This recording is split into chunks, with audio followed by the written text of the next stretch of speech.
Hello there. Thank you for joining me, Ollie, in my world of metal. Today, I'm going to be talking a bit about one of the latest installments of talent from both Pelagic Records and the nation of Belgium in the shape of Psychonaut, not to be confused with the SBM band Psychonaut 4. Now, I remember discovering Psychonaut in the summer of 2024 at Tangent Festival on the Wednesday night. I just loved the performance that night. I loved that post-metal sound, that raw aggression, that technicality. It was just one of my sets of the weekend. That's why I was really excited to check out Worldmaker and to check out the album before it was released to the world. Now, since 2024, that summer, a lot's happened in my life, certainly. I'm pretty sure a lot's happened in your lives. But I think Stefan and Thomas, they've experienced quite a lot between themselves, two members of Psychonaut. Now, Stefan has become a father during that time, and congratulations to him. Also, him and Thomas have both had to come to terms with both their respective fathers being diagnosed with cancer. As such, I was expecting this album to be pretty emotional, pretty philosophical at times. And the band spoke about how these events have shaped the writing of the records. So I was excited enough as it was, but now I was really intrigued just to see what Worldmaker, how would it manifest. And without further ado, let's get into the review. Now, the album kicks off with the album's title track, Worldmaker. And this is one that's a bit more melodic, a bit more gentle on the ears, relatively speaking.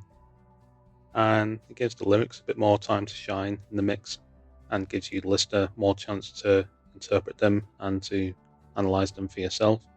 You know, it's holding back some of that raw aggression I normally associate with the band and what I associate from the band as a result of that set in 2024. Yeah, it's a good start to the album, definitely. It's definitely not a criticism, it's just what it is. It's still fantastic and definitely worth listening to. Rage, anger, primitive angst, whatever you want to call it. I think it's really clever how that emotion gets slowly dispersed throughout the record. And I think You Are the Sky is one of the best examples of that. It's pretty difficult to explain, really, but I mean, they could just take the Route 1 approach of blast beats, down-tuned heavy riffs, drop beats, whatever you want to call it. But I think they disperse the anger out in little movements, and it's so clever. It just keeps you wanting more. Really, it makes you work for those big climaxes, and I found that really cool in You Are the Sky. There's another song on this album, And You Came with Searing Light, which is a great example of this slow, rewarding build. It starts off quite melodic, quite emotional.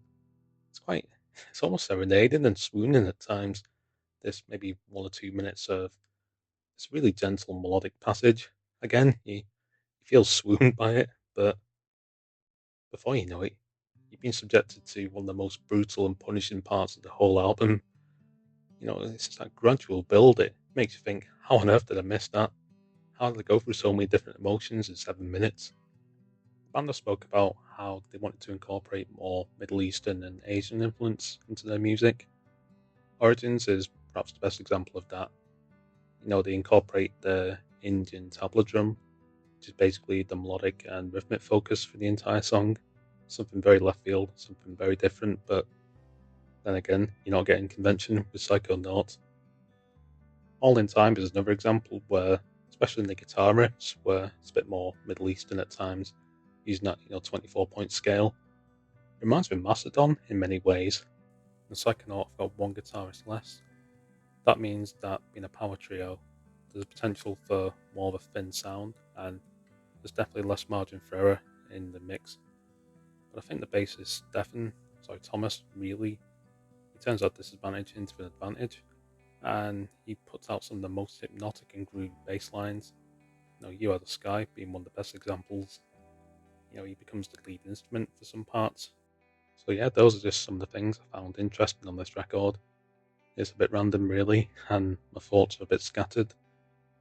I guess what I'm really trying to say is that Worldmaker is pretty thought-provoking at times. There's no absence of emotion. It's definitely emotional. It's one of the more challenging records you'll listen to, and it's pretty progressive in its nature.